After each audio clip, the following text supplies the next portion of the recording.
হুজুর আকরাম সাল্লাল্লাহু আলাইহি ওয়াসাল্লামের সাথে যারা জান্নাতে যাইবার চায়, একদল মানুষ মুখে দাবি করবে যে আমি মুহাম্মাদের সত্যিকারের উম্মত, নবীর সাথে জান্নাতে যাইবার চাই, সাহাবীদের সাথে জান্নাতে যাইবার চাই। খুব ভালো করে বুঝবেন, সাহাবায়ে কেরামের আদর্শ আর তুমি মানবের আদর্শ তো এক নয়।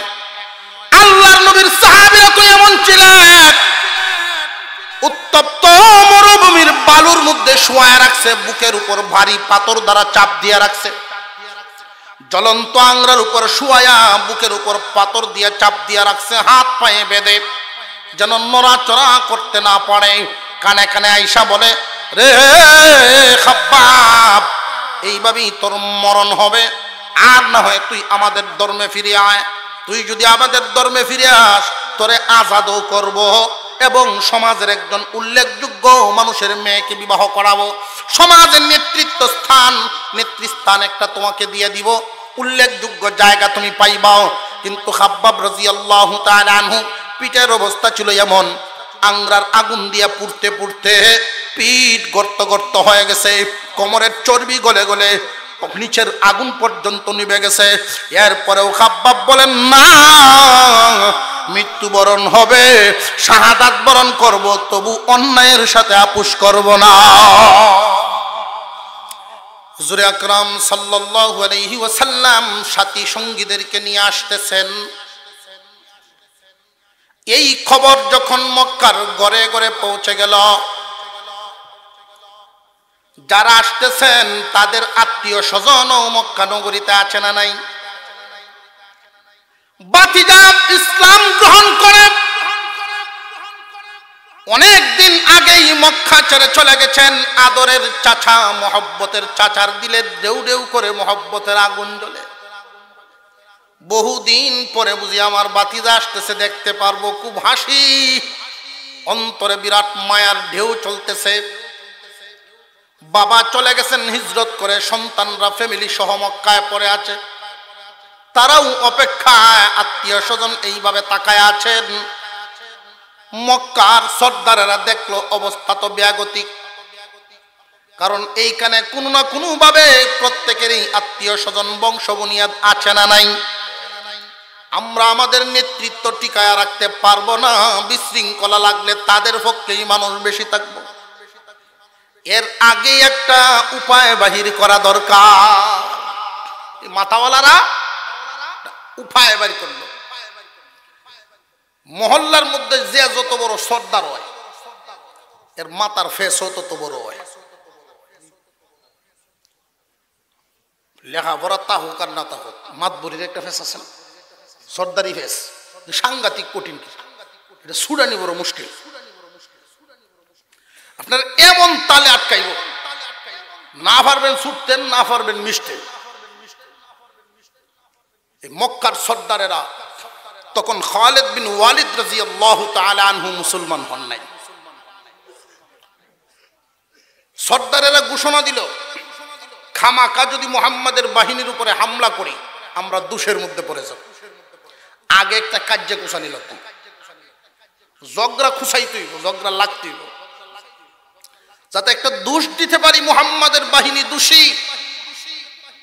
সুতরাং মক্কায় পৌঁছার আগেই এদেরকে প্রতিহত করো, কোনো না কোনো জায়গায় আটকায়া এদের সাথে একটা ঝগড়া লাগার ব্যবস্থা করো। ঝগড়া লাগার মতো কে আসো? খালিদ বিন ওয়ালিদ কারুছে, কয় হ্যাঁ তুমি আমরার মধ্যে সবচেয়ে বেশি কাজ্যা কর। কাজ্যা ঝগড়া কি সবাই লাগতে পারে?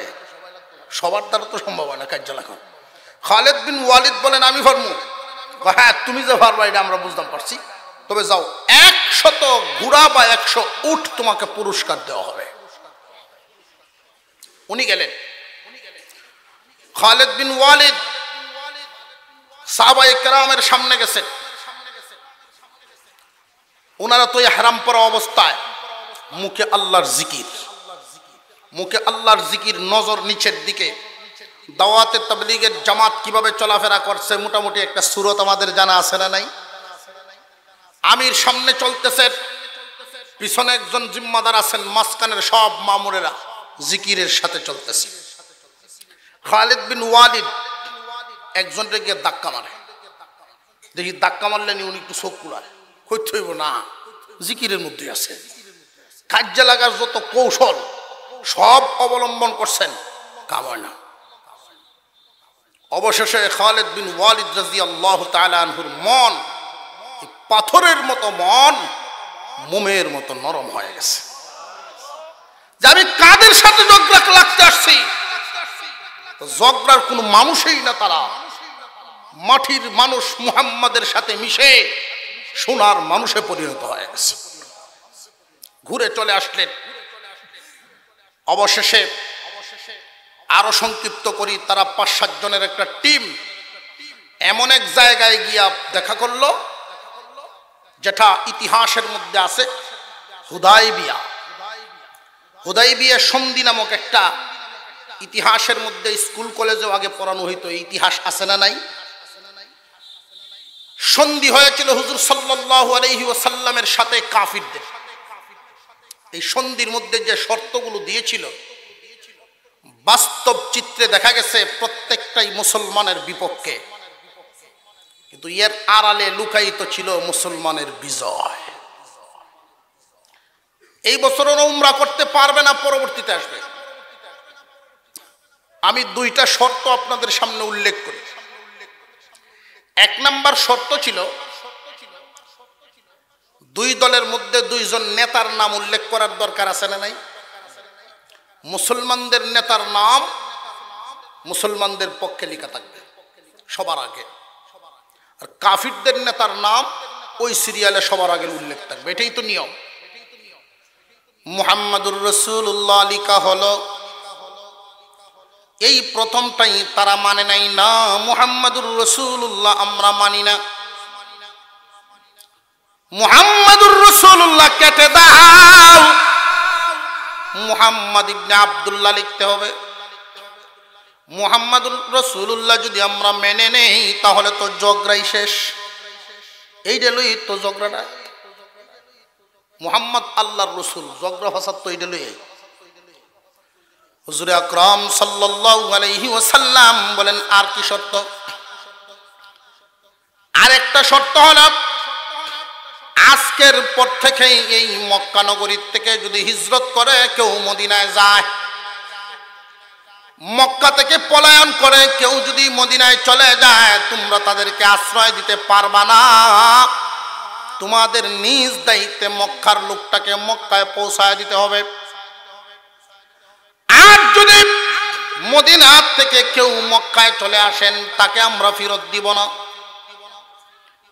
দুনো পক্ষের মিল হইল না, একতরফা হইল। কথা বুঝতে পারতেছেন? মক্কা থেকে যদি কোনো মানুষ মদিনায় চলে যায়, তোমরা নিজ জিম্মায় তাকে আমাদের হাতে ফেরত দিতে হবে। আর আমাদের এই মদিনার কোনো মানুষ যদি মক্কায় চলে আসে, আমরা ফেরত দিব না। আল্লাহ রাসূল এটাও মানলেন, সবগুলো মানছেন, সাহাবীদের কোনো আপত্তি নাই। মনে মানে আর না মানে মুখ বন্ধ রেখে মেনে নিছেন। যেই মাত্র মুহাম্মাদুর রাসূলুল্লাহ কেটে ফেলার জন্য বলছেন, সাহাবীদের দিলের ভিতরে মেজাজে আগুন লাগা শুরু হয়েছে। ওমর রাদিয়াল্লাহু তাআলা আনহু আল্লাহর রাসূলের সামনে গিয়া বলেন, ইয়া রাসূলুল্লাহ, আপনি কি আল্লাহর রাসূল নন? আপনি কি আল্লাহর রাসূল নন? ওরা যে কেটে ফেলার জন্য বলতেছে, আপনিও মেনে নিলেন। আল্লাহর রাসূল বলেন, আলী কেটে ফেলো। হযরত আলী বলেন, আমার জীবন কুরবান আপনার উপরে, আমার মা বাপ সহ কুরবান। তবে এই হাত দ্বারা মুহাম্মাদুর রাসূলুল্লাহর নামটা কাটতে পারবো না। হুজুর আকরাম সাল্লাল্লাহু আলাইহি ওয়াসাল্লাম ওই দিন বলেছিলেন, ওমর তোমার কষ্ট লাগতেছে। অনেক সাহাবীদের চোখের কোণায় পানি এসে গেছে, কষ্ট লাগতেছে। মুহাম্মাদুর রাসূলুল্লাহ, আমি আল্লাহর রাসূল, মুহাম্মদ আল্লাহর রাসূল, এই কথাটা যেমন সত্য, মুহাম্মদ ইবনে আব্দুল্লাহ এই কথাও সত্য। আমি যেইভাবে আল্লাহর রাসূল, ওইভাবে আব্দুল্লাহর বেটা, ওইটাও সত্য। ওরা যেটা মানে ওইটাই ওদেরকে দিয়ে দাও। হুজুর আকরাম সাল্লাল্লাহু আলাইহি ওয়াসাল্লাম ব্যাখ্যা করে বুঝায় দিলেন, ওমর রে, ওদের ওই শর্তগুলো আমি কেন মানলাম? ওই যে লক্ষ্য করো, মক্কার কোন মানুষ যদি হিজরত করে, বাপ দাদা বাড়িঘর আত্মীয় স্বজন সব কিছু ছেড়ে দিয়ে যদি মদিনায় চলে যায়, তাকে যদি আমাদের পক্ষ থেকে ফেরত দেওয়া হয়, এই লোকটা যদি সত্যিকার ভাবে ইসলামকে ভালোবেসে হিজরত করে, তাকে শিকল দিয়ে বেঁধেও রাখতে পারবে না। একবার না, দুইবার না, 10 বারও যদি ফেরত দেওয়া হয়, 11তম বার সে পলায়ন করবে। ইসলামকে যে মহব্বত করবে, জীবনে কোনোদিন তার কোনো জেলখানায় আটকিয়ে রাখা সম্ভব না। পক্ষান্তরে আমার মদিনার থেকে কোনো মানুষ যদি পলায়ন করে ওদের দলে মিশে যায়, ওরা ফেরত দিবে না। এই জন্য আমি মানলাম, কারণ যেই লোকটা ইসলাম থেকে বাহির হয়ে যায়, এই লোকটা দিয়ে আমাদের কি উপকার? উপকার আছে কোনো? ইসলামকে যে পছন্দ করে না, ইসলামও তো তারে পছন্দ করে না। ইসলামকে যে পছন্দ করবে না, আমি মুহাম্মদকে যে পছন্দ করবে না, তাকে দিয়ে আমাদের ফায়দাটা কি?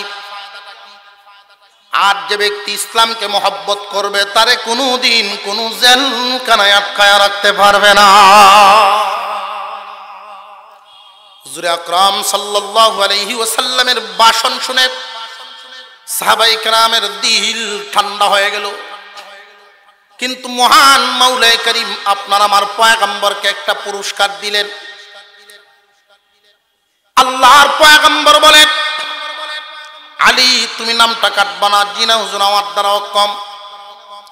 দাও, কলমটা আমার হাতে দাও।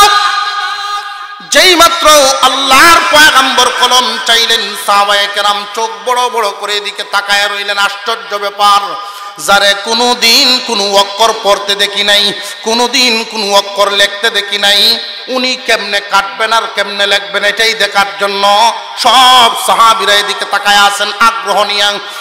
আপনার আমার পয়গম্বরের জিন্দেগিতে যত মর্যাদা প্রকাশ হয়েছে, এর মধ্যে এটাও একটা মর্যাদা। আপনার আমার নবী, বিশ্ব নবী রাহমাতুল লিল আলামিন, কলমটা হাতে নিলেন, মুহাম্মাদুর রাসূলুল্লাহ কেটে দিলেন, মুহাম্মদ ইবনে আব্দুল্লাহ নিজের হাতে সুন্দর ভাষায় লিখে দিলেন।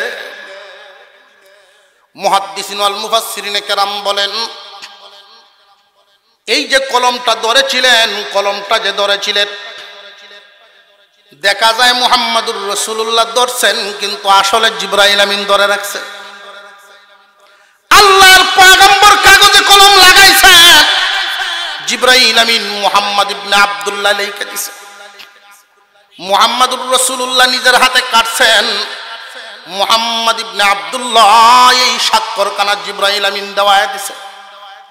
আল্লাহ পাক রব্বুল আলামিন আপনার আমার পয়গম্বরের উপরে এতটাই খুশি হয়ে গেলেন, এতটাই খুশি হয়ে গেলেন। আল্লাহ পাক রব্বুল আলামিন বলেন, দোস্ত, একটা কাগজের মধ্যে মুহাম্মাদুর রাসূলুল্লাহ যদি লেখা থাকতো, মক্কার দেয়ালের মধ্যে টানাইলে রোদে এবং বৃষ্টিতে শুকায় এবং ভিজে, রোদে শুকাইবে, বৃষ্টিতে ভিজবে, সর্বোচ্চ 2 বছর থাকবো। ওরা মানে নাই আপনার এই মুহাম্মাদুর রাসূলুল্লাহ। আপনি যে সব সময় মেনে নিলেন, ইসলামের বিজয়ের জন্য যে আপনি নিজের নামটা পর্যন্ত কেটে দিলেন, এই কুরবানিটা আমি আল্লাহর কাছে এতটাই পছন্দ হয়ে গেছে, আমি আল্লাহ কোনো কাগজের মধ্যে লিখব না, আমি স্বয়ং আমার কালামের মধ্যে নাজিল করে দিলাম, যেটা কেউ কোনোদিন মুছতে পারবে না, মুহাম্মাদুর রাসূলুল্লাহ। এই হলো মুহাম্মাদুর রাসূলুল্লাহর শান। মুহাম্মাদুর রাসূলুল্লাহ, আল্লাহ পাক রব্বুল আলামিন বলেন, মুহাম্মদ আল্লাহর রাসূল। হুজুর আকরাম সাল্লাল্লাহু আলাইহি ওয়াসাল্লামের পরিচয়টা, মুহাম্মাদের পরিচয় দিচ্ছেন স্বয়ং আল্লাহ। মুহাম্মদ আল্লাহর রাসূল। ওয়াল্লাযীনা মাআহু আশিদ্দাউ আলাল কুফফার, এবং মুহাম্মাদের সাথী যারা সাহাবায়ে কেরাম, তাদের শান বর্ণনা করেন আল্লাহ পাক রব্বুল আলামিন বলেন, ওয়াল্লাযীনা মাআহু আশিদ্দাউ আলাল কুফফার, মুহাম্মাদের সাথী যারা হবে তারা কুফরের বিরুদ্ধে সাংঘাতিক কটু, কাফিরদের বিরুদ্ধে সাংঘাতিক কঠোর হবে। কঠোরের মানে কি? যে যেখানে কাফের পাবে এখানেই মারবে, এটা নাকি যে না না, কাফিরদের সাথে অমুসলিমদের সাথে খুব খারাপ খারাপ আচরণ করবে যে এরকম নাকি যে না না। আল্লাহ পাক রব্বুল আলামিন এটা বুঝান নাই। আরেকটা কথা এখানে বুঝে রাখা দরকার, ওয়াল্লাযীনা মাআহু দিয়া, তার সাথে বুঝাইছে। এইখানে যদিও সরাসরি সাহাবায়ে কেরামের আলোচনা, কিয়ামত পর্যন্ত সমস্ত উম্মতে মুহাম্মাদি এই শব্দের মাধ্যমে সমস্ত উম্মতে মুহাম্মাদি মুহাম্মাদের দলের ভুক্ত। আল্লাহ পাক রব্বুল আলামিন বলেন মুহাম্মাদুর রাসূলুল্লাহ ওয়াল্লাযীনা মাআহু আশিদ্দাউ, মুহাম্মাদের দলের লোক যারা হবে, মুহাম্মাদের দলের লোক যারা হবে তাদের বৈশিষ্ট্য কেমন হবে, তাদের গুণাবলীটা কেমন হবে আল্লাহ পাক রব্বুল আলামিন বর্ণনা করেন। আমরা এখানে যারা আছি মুহাম্মাদের দলের লোক কারা কারা হইতে চাই? নারে তাকবীর, নারে তাকবীর। হাত নামান। মুহাম্মাদের দলের লোক মুখে বললেই হবে না, আল্লাহ পাক রব্বুল আলামিন গুণ বর্ণনা করেছেন। মুহাম্মাদুর রাসূলুল্লাহ, মুহাম্মদ সাল্লাল্লাহু আলাইহি ওয়াসাল্লাম আল্লাহর রাসূল। ওয়াল্লাযীনা মাআহু আশিদ্দাউ আলাল কুফফার, মুহাম্মাদের দলের লোক সাহাবায়ে কেরাম, তাবেঈন, তাবেঈন, আইম্মায়ে মুজতাহিদিন, এইভাবে কিয়ামত পর্যন্ত মুহাম্মাদের দলের লোক একের পর এক একের পর এক থাকবে। যুগে যুগে এই মুহাম্মাদের দলের লোকেরা থাকবে। এই মুহাম্মাদের দলের লোকের বৈশিষ্ট্য কেমন হবে, এদেরকে চিনবা কেমনে? দুনিয়াবাসী মুহাম্মাদের দলের লোকদেরকে চিনার জন্য মহান আল্লাহ পাক রব্বুল আলামিন বলেন মুহাম্মাদের দলের লোক যারা হবে আশিদ্দাউ আলাল কুফফার, অন্যায়ের বিরুদ্ধে ওরা হইব কঠোর, অন্যায়ের বিরুদ্ধে তারা হবে কঠোর। মুহাম্মাদের দলের লোক বর্তমান সমাজে আমরা প্রত্যেকেই তো দাবিদার, আমরা মুহাম্মাদের দলের লোক। আমার বংশের মানুষ মুহাম্মাদের দলের লোক, আমার পরিবারের মানুষ মুহাম্মাদের দলের লোক। আমি আপনি সকলের মুখেই এই দাবি আছে না নাই? ভাই আল্লাহ পাক বলেন মুহাম্মাদের দলের লোক যারা হবে তারা অন্যায়ের বিরুদ্ধে কঠোর হবে। অন্যায়ের বিরুদ্ধে কঠোর মানে একজন মানুষের নীতি আছে, এক একটা মানুষের আদর্শ আছে, নীতি আদর্শ মানুষের আছে না নাই? মুহাম্মদ সাল্লাল্লাহু আলাইহি ওয়াসাল্লামের দলের লোকদের নীতি আছে, আদর্শ আছে। একজন মানুষ নীতি হারা হয়ে যায় কখন? দুই কারণে। একটা মানুষ আদর্শ থেকে ভুলে যায়, আদর্শ থেকে সরে যায়, নীতি থেকে সরে যায়, দুইটা কারণে। ও দুনিয়াবাসী, মুহাম্মাদের দলের লোক যারা হবে তারা এই দুই কারণ সামনে আসলেও নীতি হারা হইবে না। মুহাম্মাদের দলের লোক যারা তারা সাংঘাতিক কঠোর হবে, খুব শক্ত হবে। কেমন শক্ত? লোহার মতো যে না না, লোহা তো আগুনের সামনে পড়লে গলে যায়, কিন্তু ওরা লোহার চাইতেও শক্ত হবে। কেমন শক্ত? আল্লাহ পাক রব্বুল আলামিন আশিদ্দাউ আলাল কুফফার দিয়ে বুঝাইলেন ওরা এত কঠোর হবে। মুহাম্মাদের দলের লোক যারা হবে অন্যায়ের বিরুদ্ধে এতটা কঠোর, অন্যায়ের সাথে কখনোই তারা আপুস করবে না, অন্যায়ের সাথে আপুস করবে না। মানুষ অন্যায়ের সাথে আপুস করে দুই কারণে। আমার কথা বুঝতে বলেন কয় কারণে? দুই কারণে। এক নাম্বার কারণ হলো লোভের কারণে। এক নাম্বার কারণ হলো লোভের কারণে মানুষ নীতি হারা হয়ে যায়।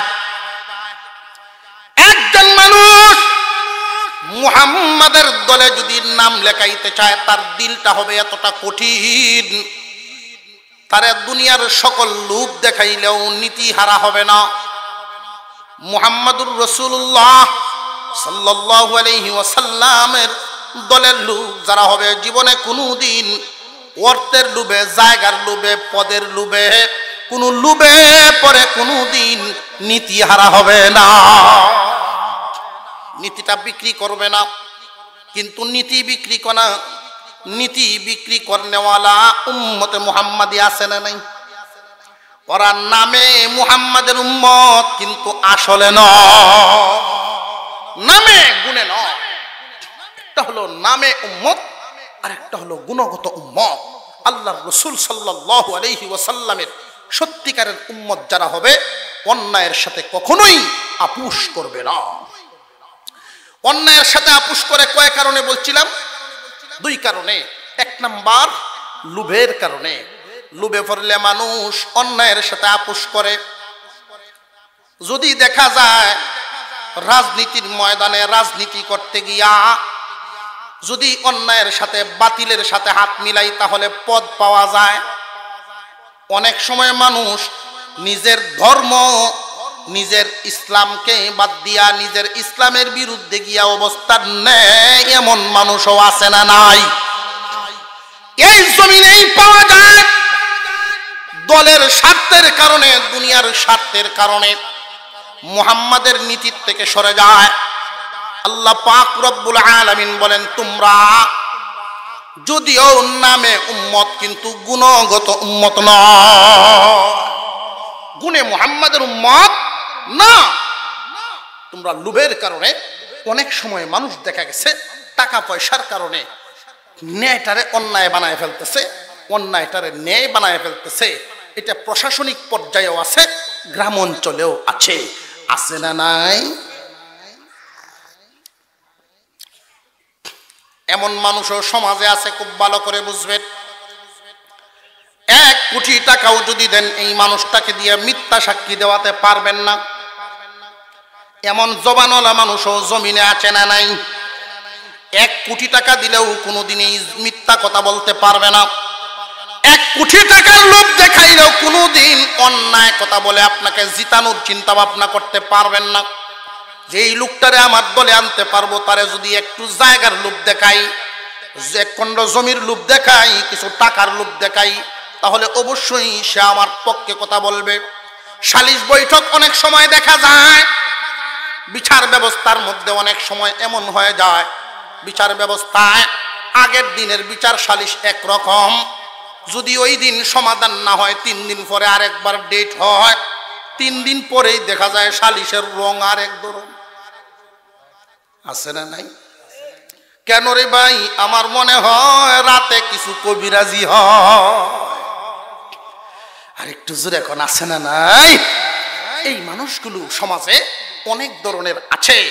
ওরা যদিও নামে মুহাম্মাদের উম্মত, গুণে মুহাম্মাদের উম্মতের, মুহাম্মাদের দলের লোক নয়, সত্যিকারের দলের লোক তারা নয়। কিয়ামতের কঠিন ময়দানে হুজুর আকরাম সাল্লাল্লাহু আলাইহি ওয়াসাল্লামের সাথে যারা জান্নাতে যাইবার চায়, একদল মানুষ মুখে দাবি করবে যে আমি মুহাম্মাদের সত্যিকারের উম্মত, নবীর সাথে জান্নাতে যাইবার চাই, সাহাবীদের সাথে জান্নাতে যাইবার চাই। খুব ভালো করে বুঝবেন, সাহাবায়ে কেরামের আদর্শ আর তুমি মানবের আদর্শ তো এক নয়। আল্লাহর নবীর সাহাবীরা তো এমন ছিলেন, উত্তপ্ত মরুভূমির বালুর মধ্যে শোয়া রাখছে, বুকের উপর ভারী পাথর দ্বারা চাপ দিয়ে রাখছে। জ্বলন্ত আংরার উপর শুয়ায়া বুকের উপর পাথর দিয়ে চাপ দিয়ে রাখছে, হাত পায়ে বেঁধে, যেন নড়াচড়া করতে না পারে। কানে কানে আইসা বলে, রে খাব্বাব, এইভাবেই তোর মরণ হবে, আর না হয় তুই আমাদের ধর্মে ফিরে আয়।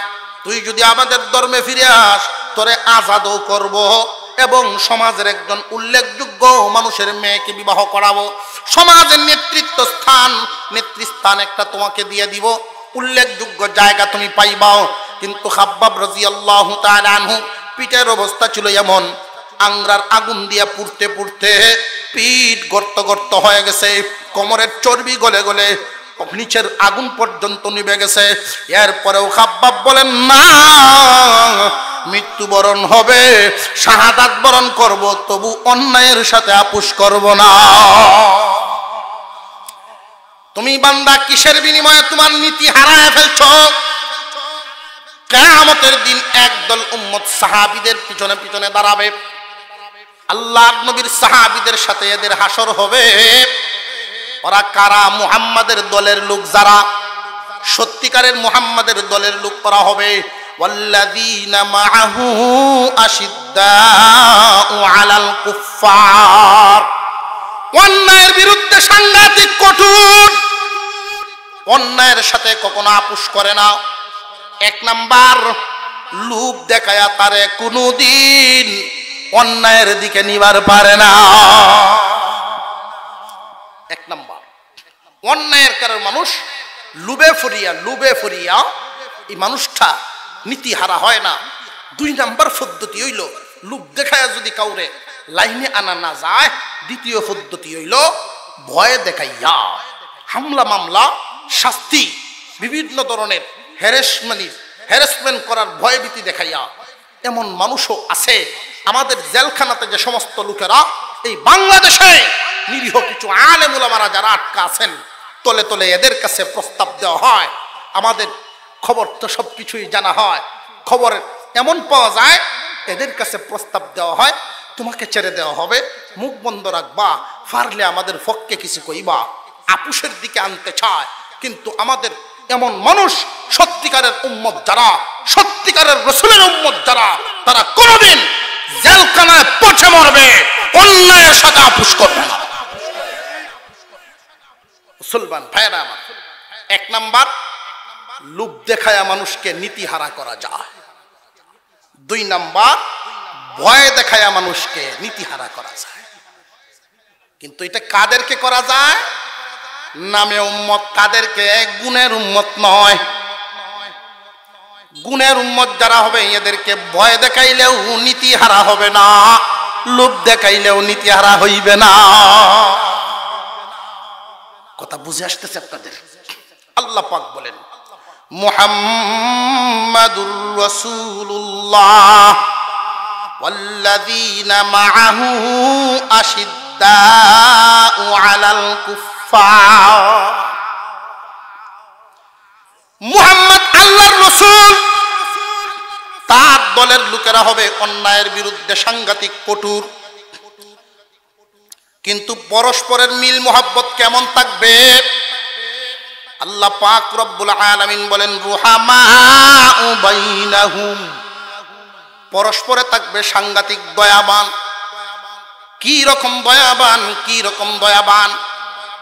চলতে ফিরতে একজন মুসলমান যদি খানা তার ঘরে ঠিক মতে পাকাইছে, পাশের ঘরের মুসলমান দিনদার মানুষ তার ঘরে খানা পিনা নেই। একজন দিনদার নেককার মানুষ প্রয়োজনে আধা পেট খাবে, আর অর্ধেকটা আরেক ভাইকে দিয়া সহযোগিতা করবে। সাহাবায়ে কেরামের দৃশ্যটা ছিল এমন, জিহাদের ময়দানে একজন শাহাদাত বরণ করার আগে পানি পানি করে চিৎকার করতেছেন।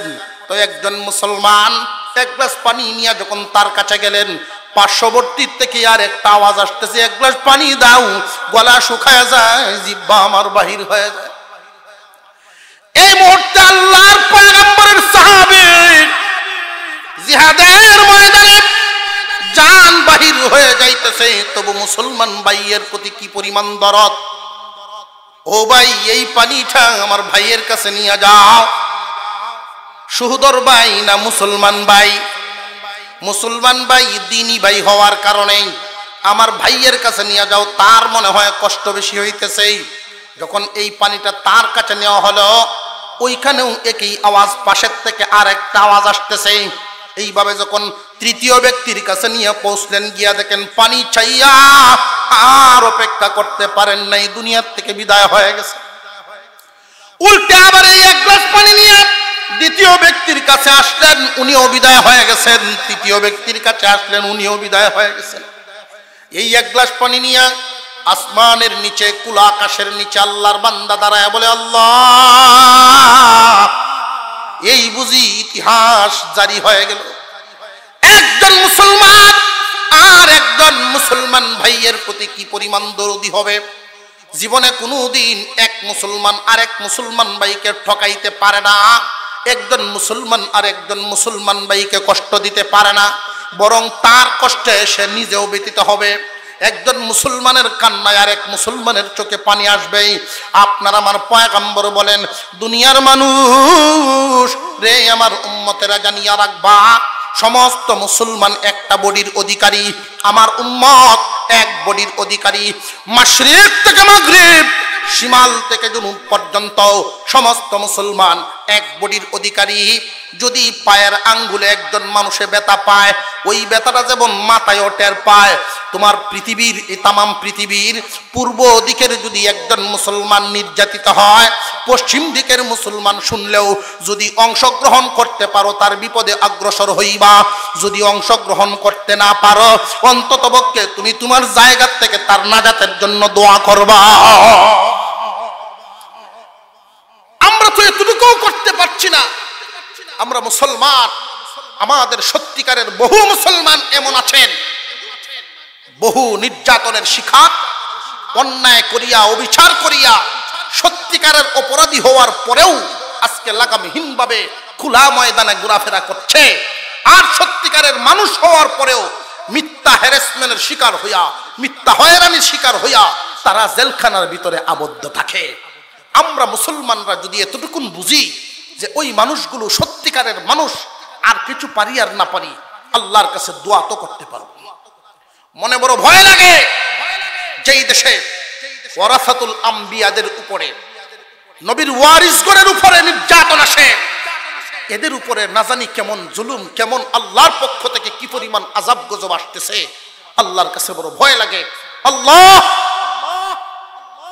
মুষ্টিময় কিছু মানুষের জুলুম অত্যাচারের কারণে আমার সমস্ত মুসলমান জাতির উপরে আযাব চাপায়া দিও। আমরা মন থেকে দোয়া করি আল্লাহ যেন উত্তম ফয়সালা করেন। চিৎকার দিয়ে বলেন আমিন। মুহাম্মাদুর রাসূলুল্লাহ ওয়াল্লাযীনা মাআহু আশিদ্দাউ আলাল কুফফার রুহামাউ বাইনাহুম। মুহাম্মদ আল্লাহর রাসূল এবং তার সাথীরা হবে অন্যায়ের বিরুদ্ধে সাংঘাতিক কঠোর। পরস্পর একজন মুসলমান আর একজন মুসলমানের প্রতি হবে দয়াবান, হবে দরদি। ও দুনিয়ার মানুষ, মুহাম্মাদের দলের লোকের বৈশিষ্ট্য বর্ণনা করতে গিয়া তিনি বলেন, এক নাম্বার গুণটা হবে অন্যায়ের বিরুদ্ধে সাংঘাতিক কঠোর। কঠোর কিভাবে মানুষ হয়? লুবে পড়িয়াও নীতিহারা হবে না, ভয় দেখলেও নীতিহারা হবে না। মনে থাকবেনি, আঙুলে গনে গনে রাখবেন মুহাম্মাদের দলের, সত্যিকারের দলের লোকদের বৈশিষ্ট্য। এক নাম্বার, অন্যায়ের বিরুদ্ধে হবে কঠোর, অন্যায়ের সাথে কোনো আপোষ নাই, কিন্তু সৎ লোকের প্রতি তার মন হবে দয়া। খারাপের খুব জম, যেটা বলে খারাপের জন্য বিরাট জম, খারাপের সাথে কোনোদিন আপোষ হবে না, কিন্তু ভালো মানুষের প্রতি সাংঘাতিক দরদি হবে। দুই নাম্বার গেল। এক নাম্বার হবে অন্যায়ের বিরুদ্ধে আপোষ, সাংঘাতিক কঠোর, আপোষ নাই কোনো, অন্যায়ের বিরুদ্ধে আপোষহীন। দুই নাম্বার, ন্যায়ের সাথে সাংঘাতিক দরদি, ন্যায়ের সাথে খুব আপোষ, ন্যায়ের প্রতি দরদি। তিন নাম্বার গুণটা মহান আল্লাহ পাক বলেন, রুক্কাআন তারাহুম রুক্কাআন সুজ্জাদান ইয়াবতাগুনা ফাদলাম মিনাল্লাহি ওয়া রিদওয়ানা। তাদেরকে তোমরা দেখতে পারবা। রে দুনিয়াবাসী, মুহাম্মাদের দলের লোকদের তিন নাম্বার বৈশিষ্ট্য হবে, ওদেরকে যে অবস্থায় দেখবা সব সময় এদের দিকে তাকায় দেখবা ওরা আল্লাহর সন্তুষ্টি তালাশ করে। রুকু অবস্থায় রুকুর মাধ্যমে আল্লাহর সন্তুষ্টি তালাশ করবে, সেজদার মাধ্যমে আল্লাহর সন্তুষ্টি তালাশ করবে, জিকিরের মাধ্যমে আল্লাহর সন্তুষ্টি তালাশ করবে, হক কথা বলার মাধ্যমে আল্লাহর সন্তুষ্টি তালাশ করবে। হামেশাই ওরা আল্লাহর সন্তুষ্টি তালাশে ব্যস্ত। মুহাম্মাদের দলের লোকের বৈশিষ্ট্য কয়টা গেল? তিনটা। মনে থাকবে তো ইনশাল্লাহ? এই গুণগুলো যদি আমাদের মধ্যে না থাকে অবশ্যই আনার চেষ্টা করব। অন্ততপক্ষে নিয়ত করেন আর দোয়া করেন, আল্লাহ মুহাম্মাদের গুণী উম্মত বানায়া দুনিয়ার থেকে বিদায় দিও। কিয়ামতের কঠিন ময়দানে আপনার আমার পয়গম্বর এভাবে ডাকবেন, কারারে আমার দলের লোক হইবার জন্য নির্যাতনের শিকার হইছে, কারারে আমার নীতির উপরে থাকতে গিয়া হয়রানির শিকার হইছ, এরপরেও কোনদিন অন্যায়ের সাথে আপোষ মিলাও নাই, আপোষ করো নাই, কারারে একজন আর একজনের প্রতি দয়ালু হইছ, মেয়ের সাথে থাকতে গিয়া তোমার সহায় সম্পদ পর্যন্ত বিলায়া দিছ, ইজ্জত বিলায়া দিছ, জীবন বিলায়া দিছ, হকের সাথে আপোষ করতে গিয়া অন্যায়ের সাথে আপোষ নাই, হকের সাথে বিরোধ নাই। ওরা হামেশাই থাকবে আল্লাহর সন্তুষ্টির তালাশে, রুকুতেও চায়, সেজদাতেও চায়, সব সময় আল্লাহর সন্তুষ্টি তালাশ করে।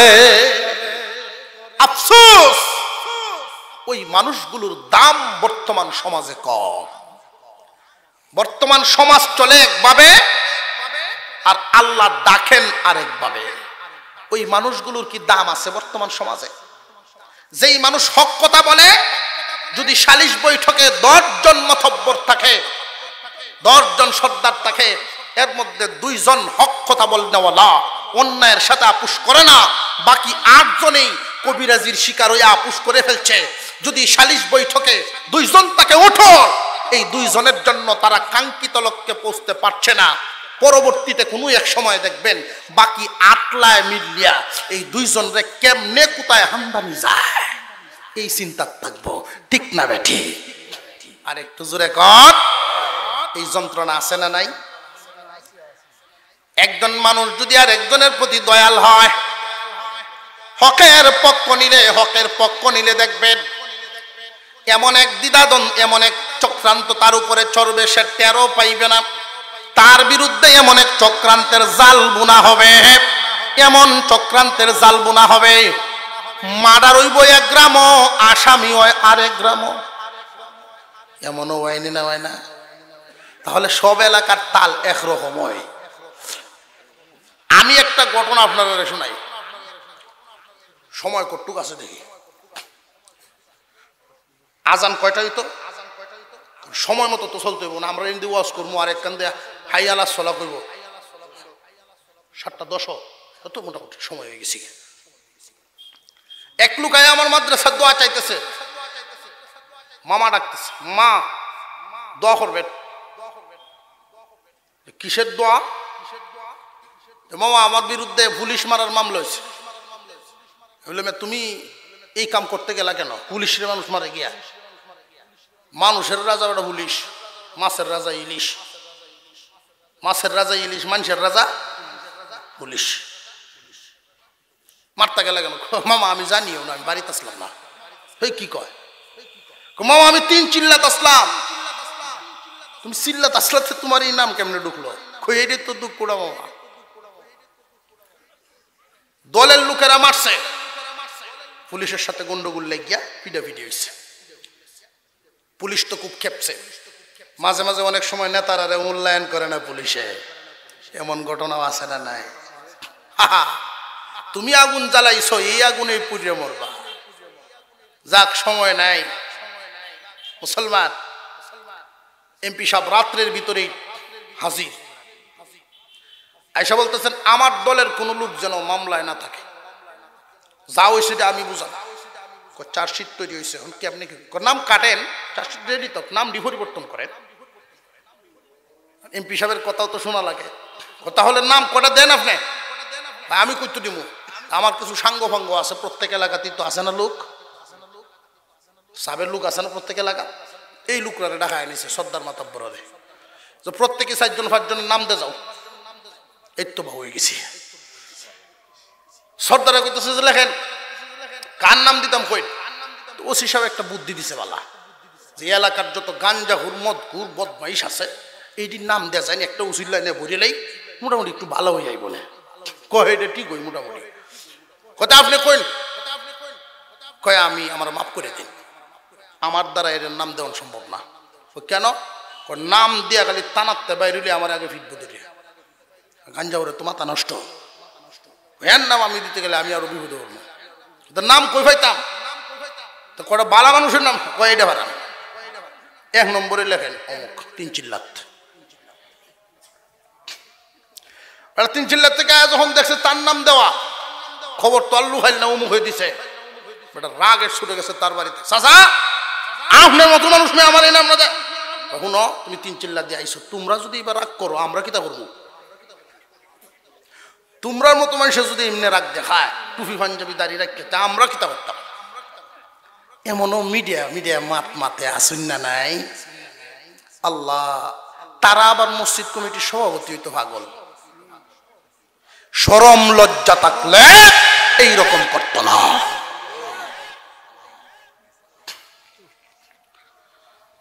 কত যে ফি ডাকাইবো ফেরেশতারাতে, তুই না সভাপতি আসলে মসজিদের সভাপতি নামাজ পড়লে না গেলে, মসজিদের সভাপতি হয়ে নামাজ পড়ে না গেলে শুক্রবারে যায়। আর আমরাও এলাকাবাসী এমন ব্যক্তিটিরই এনে সভাপতির হদ বড়াই, যদি শুক্রবারে গিয়ে জোরে জোরে মারতে পারে এরাই সভাপতি। বৈশিষ্ট্য দেখবেন সত্যিকারের লোক যারা, তারাই এই লাইনে থাকার যোগ্য। মুহাম্মাদুর রাসূলুল্লাহ ওয়াল্লাযীনা মাআহু আশিদ্দাউ আলাল কুফফার। মুহাম্মদ আল্লাহর রাসূল, তার দলের লোক যারা হবে, 1 নাম্বার বৈশিষ্ট্য অন্যায়ের সাথে কখনোই আপোষ করবে না, সাংঘাতিক কঠোর। নির্যাতনের শিকার হবে, ভয়ভীতি দেখায়ও লাভ নাই, লোভ দেখায়ও লাভ নাই, কিন্তু ন্যায়ের সাথে তারা আজীবন থাকবে, ন্যায়ের পক্ষে। 3 নাম্বার হামেশাই তারা আল্লাহর সন্তুষ্টির জন্য পেরেশান থাকবে। কেমন পেরেশান? সীমাহুম ফি ওয়ুজুহিহিম মিন আথারিস সুজুদ। তাদেরকে দেখলেই তাদের চেহারার দিকে তাকাইলেই সিজদার চিহ্ন দেখতে পাইবা। তাদের চেহারার দিকে তাকাইলেই সিজদার চিহ্ন দেখতে পাইবা। আল্লাহ যে এই কথাটা বললেন, এর অর্থ কিন্তু এটা নয় যে কপালের মধ্যে যে কালা দাগ উঠে এই চিহ্ন, যে না, এই চিহ্ন আল্লাহ পাক বুঝান নাই। সীমাহুম ফি ওয়ুজুহিহিম মিন আথারিস সুজুদ। সিজদার আসর আপনি পাবেন কিভাবে? এই কপালের মধ্যে। কপাল তো ভাই এমন মানুষও আছে সারা জিন্দিগি বড় নামাজ পড়ে কিন্তু কপাল দাগ হয় না।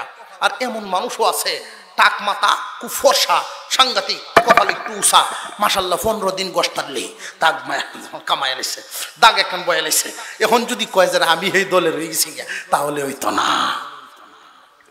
আল্লাহ পাক যেটা বুঝাইছেন এটার অর্থ হলো সীমাহুম ফি ওয়ুজুহিহিম মিন আথারিস সুজুদ।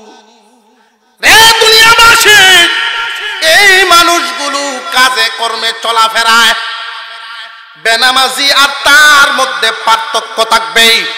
বেনামাজি একজন মানুষ, বেরোজগার একজন মানুষ, তার চালচলন আর নামাজি মানুষটার চালচলন বেশ কম আছে না নাই?